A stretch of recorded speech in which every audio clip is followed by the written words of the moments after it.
This is the TSG Multimedia Podcast for October of 2022. We're sponsored this month by the TSG Train Crew on Patreon. Thank you very much. I'm John Abaticola, host of the longest-running train-related monthly podcast that I'm aware of. We've had a podcast every single month since January of 2010.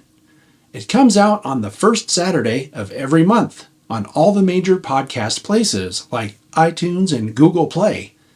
And you can find the video version on YouTube. September of this year marked the 4-year anniversary of when the Patreon page was started.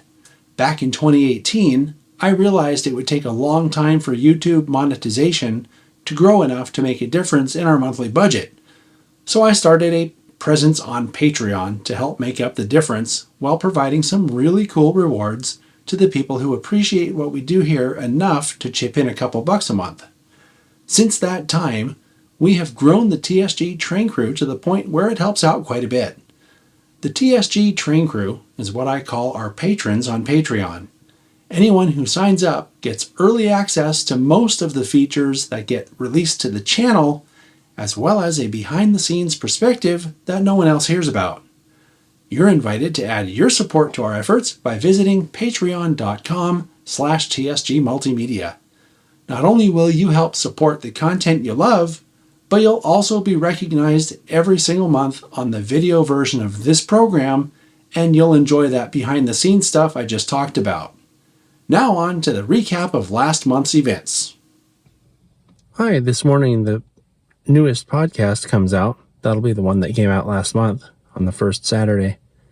Anyway, we're going to the South Bay Historical Railroad Society today because I have a sort of long-term project that I've been working on that's installing a LocoFi module into a model, and then they have a new feature called consisting where you can put more than one locomotive onto a power consist and run it. So I did all the work of installing the module, and today I'm going to go do the recording for the test run of it on the SBHRS layout. I've done all my testing here and it seems to work okay. So this is the real test, and it'll also be some nice footage to include on that video because people love to see trains running on layouts.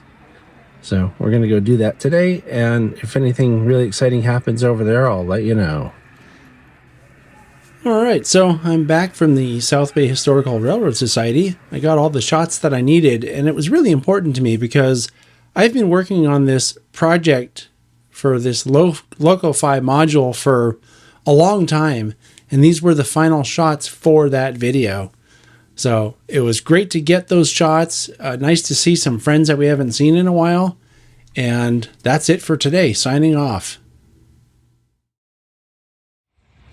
Hi, we're doing something today. We came out to Ardenwood Historic Farm in Fremont, California. They're having an event here called Rail Fair. And they do this every year on Labor Day weekend. This is one of my favorite railroad-related events in the entire Bay Area because it's family-friendly. There's trains, there's history, there's everything. And the other nice thing about it is we're right next to the bay. It's closer to Newark than it is to Fremont, so it's a lot cooler here than it is where we live in San Jose. And that means you can beat the heat too. So this is one of those things where, you know, we had some other events planned for this weekend, but they kind of fell through due to heat in one case and very poor planning in another case, and not on our part. And so this is great. We just had lunch with Jack and Jackie Burgess. Saw another friend over by the eating place, and we're just having a great time. One of the cool things about rail fairs, they have a bunch of visiting groups like the Golden State Toy Train Operators. This is one of the groups that our friend Eric in Santa Cruz is part of, or he was part of, and they do displays in other places too, like the Museum of Art and History in Santa Cruz. So this is a cool place for them to do outreach, and it's a cool place for you to find out what they're about. Something else that's really cool about this place is that you can find really nice shady spaces like this. This is just next to the Patterson House where we were a few minutes ago, and it's really relaxing, you know? Ardenwood Historic Farm. Very much worth visiting if you ever have a chance. Even if you're just in from out of town, it's cool here. Oh, and by the way, did I mention they also have a narrow gauge railroad out here, and this is the train that they run excursions on. They have a brand new loop of track that they run, at least for this event, out to my left. There's a video all about that track and the event that they had to commemorate the completion of that track. That'll be out sometime on the channel pretty soon. But this is another one of those sort of draws for rail fair.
So we just rode the train.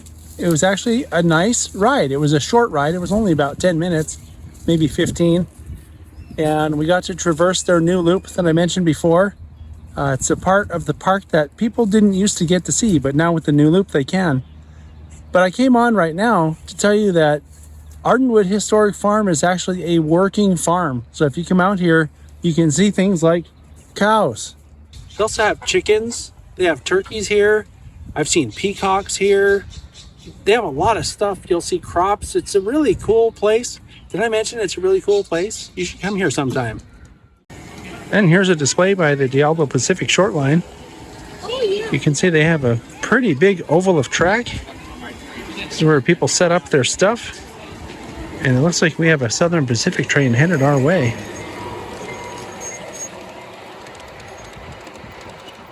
Something else they have here that's really cool to come look at is this old barn that has a bunch of tractors in it. Some of these are antiques, and it's something you don't see every day.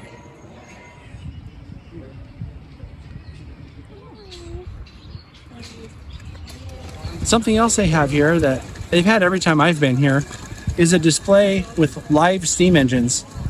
These are garden scale engines pulling trains. And this is a display put on by the Bay Area Garden Railway Society, or Baggers as we call it. They're the ones that also organize the open houses that we helped at last month. But it's a really cool display because pretty much everything that runs on the track that they bring is live steam. And it's something that most people don't see every day. All right, so it was a successful foray into Ardenwood Park Historic Farm. We had a great time, and as usual, Rail Fair was one of the best events in the Bay Area. Once again, signing off. Hi, we're doing something today. I got invited to Dave Loveless's layout to do some operating. So we came, and it doesn't seem like there's a lot of people here, but we're going to have fun anyway. And if there's anything interesting or fun or informative that happens, I'll make sure to come on and tell you about it.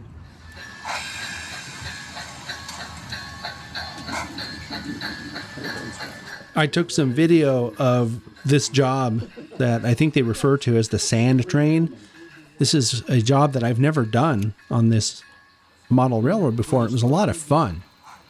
It was kind of a basic job, but there was still some interesting switching. And it was over a branch that I've never worked on before. Something that I really like about Dave's layout is he has to have a helix in order for it to work. And it's a rather large helix, and it takes a few minutes for your train to traverse the helix. So what he did was installed some detection, and then you can follow your train's progress in the helix on this little panel that has lights on it to show you how far up or how far down your train has gone. And it helps because otherwise you're standing there wondering if your train's even moving. You know, did it derail or what? But with this, you can see the progress it's making.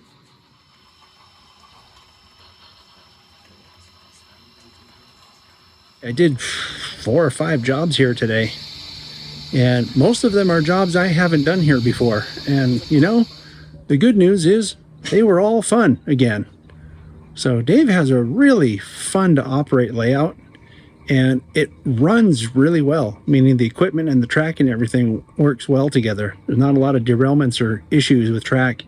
And the other thing that I think is really important and something to think about if you're considering building a layout for operations is to have very, very clear instructions for the engineers or operators, and to make sure that your layout is labeled well. That's the other thing, because then usually if you, at least on this layout, if you follow the instructions that are written and take your time to look at the layout diagrams, it's pretty easy to figure out what you have to do. And that's part of having fun, is knowing what's expected or knowing what you're supposed to do. It makes it a lot more fun and a lot easier to complete your jobs. On September 21st, we went live with our monthly Talking Trains show. We talked with Chris Half, who has decades of experience with heritage railroads, including the Niles Canyon Railway, which is where I met him. Also, Glenn Sutherland called in with a reminder about the West Side Reunion and Sierra Seminar, both of which are being held this weekend. We got an update from Alvin Gilbert about the train viewing platform he's organizing in Salt Lake City. We also announced plans for the first ever Talking Trains Meet and Greet being held in Colorado next year. Thanks to Michelle's great planning, we'll be seeing some really cool stuff. We also talked about the new Women in Model Railroading Special Interest Group that was announced in August. If you missed this Talking Trains show, it's available on the replay, and there are plenty of actionable topics to learn about. On the 24th, we streamed the most recent episode of TSG Live Model Railroading. For this show, I invited Rob Spangler to talk about backdrops. Rob holds the distinction of being the first ever guest model railroader on this series, and this program was a great reminder of why he kicked the entire series off almost 2 years ago. Rob's a very talented modeler, and his approach to every aspect of the hobby that I've heard him talk about is very methodical, and that really appeals to me. This is one show you don't want to miss, so when we're done here, head over to that replay by clicking the link in the top right corner of the screen that just popped up. You'll be glad you did. Hi, we're doing something today. The Pacific Coast Region NMRA Coast Division meet is happening here at the South Bay Historical Railroad Society. And so there are going to be some clinics this morning, and I've brought my tripod to help with that. And then there's going to be layout tours and stuff like that afterwards. Now, I don't know how much of the layout tours and other stuff that we're going to partake in, but we are going to go to the division meet, and we are going to help by putting a webcam on this tripod so that the Zoom meeting that they're going to run live of the clinics goes out to people who can't be here in person. It's, in a way, it's a hybrid event. So should be fun, should be great to see people that I haven't seen in a while or that we haven't seen in a while, and I'm looking forward to it. And this is one of the benefits of being in the NMRA, is that your division should have meets like what we're going to see here today. Going to be a couple clinics in here, and if you remember, there's a boardroom that's through the layout room there, and that's where we are going to have 2 other hands-on clinics. And the only ones that are going to be out to the Zoom call are the ones in here. That's what I brought that tripod for. Hi, and this is Dave Gibbons. He's doing the clinic on soldering back here in the boardroom. Dave, what are you going to talk about exactly? Principles of soldering, what's going on, the physics of it, so that the attendees can better understand how to do it, and then hands-on practice. If you pan over, you'll see little samples here of track to solder, wires to rail joiners to solder, the real basic stuff, but a lot of little demonstration materials. And I have some perf board here so folks can actually put a wire in the perf board and solder, and hopefully they'll be able to tie the theory to the practice so they can do a better job on their railroads. And soldering and electronics in general is all about reliability. We would like to do it once, and that's what we would like to have all the attendees and model railroaders do, is do something once and then it works for a long time, which makes a big difference for the enjoyment of the hobby. Because, like it or not, electricity is always part of model railroading, except of course for the little wooden tracks you put together and you push the wooden trains along. But most of the NMRA members are past that stage of trains, so we offer them these classes. We have a big tent, though. Some people who are into the wooden trains do get to come. That's why I'm here. So this is kind of solved that problem. So in the main room, Dave Adams is giving a clinic about scratch building structures. And then in the boardroom, at the same time, we had Fran Foley giving a clinic about a CAD program that he uses. But that's not all. There was also a model showcase where people are invited to bring models that they've been working on.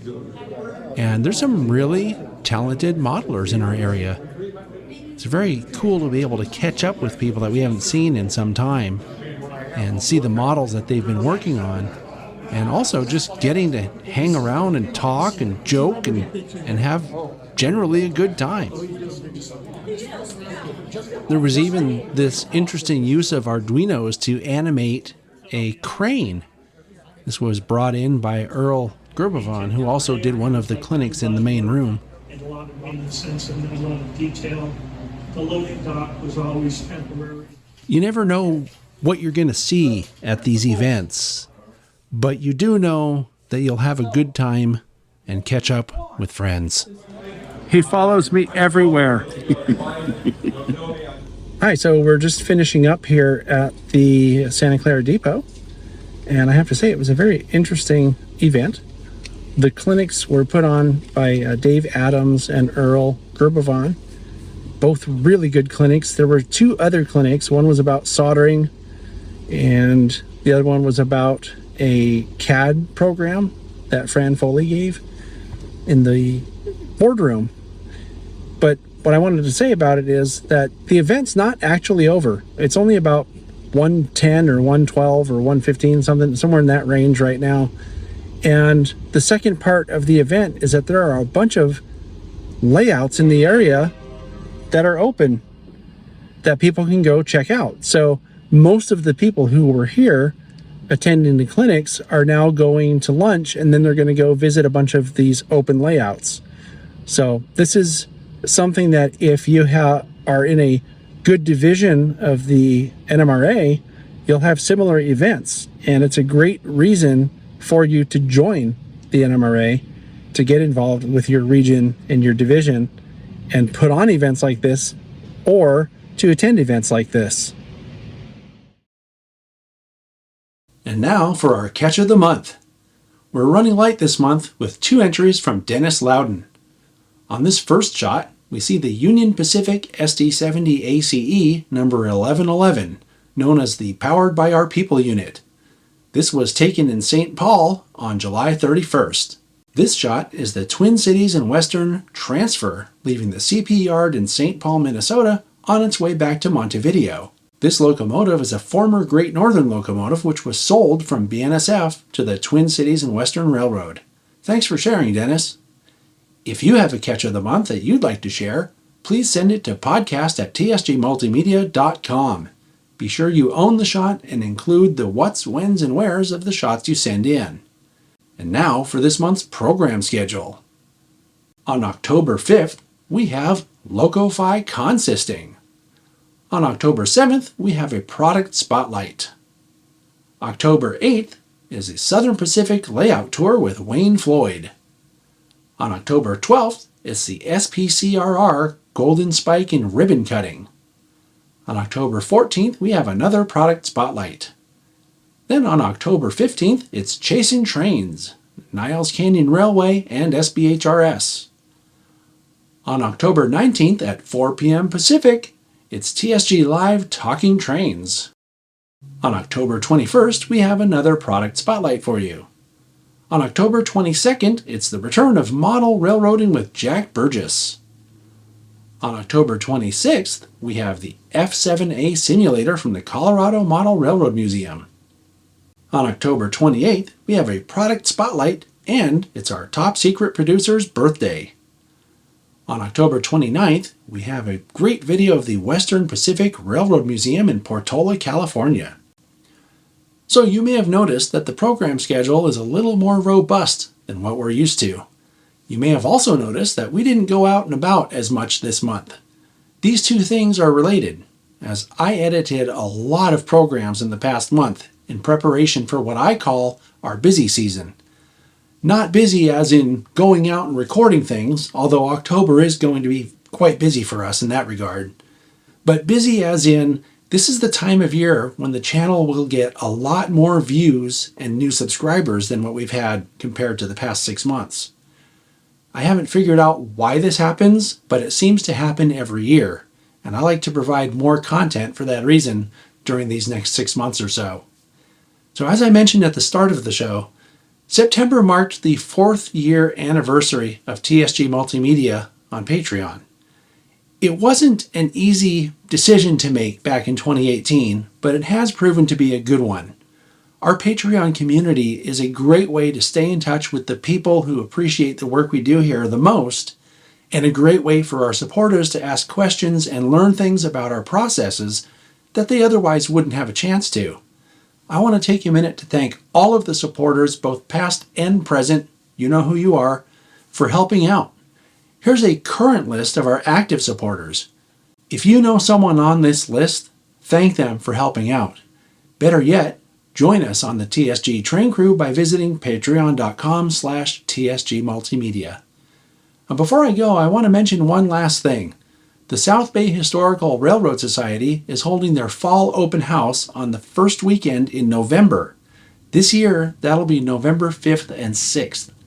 I haven't heard any specific details yet, but usually we're open from 10 to 5 on Saturday and then 10 to 4 on Sunday. It's one of the best railroad-related events in the Bay Area, and it's always worth attending. If you can make it out, I can promise that it'll be fun and you'll learn something in the process. So that's all I have for you this month. Thanks, and I'll see you next time.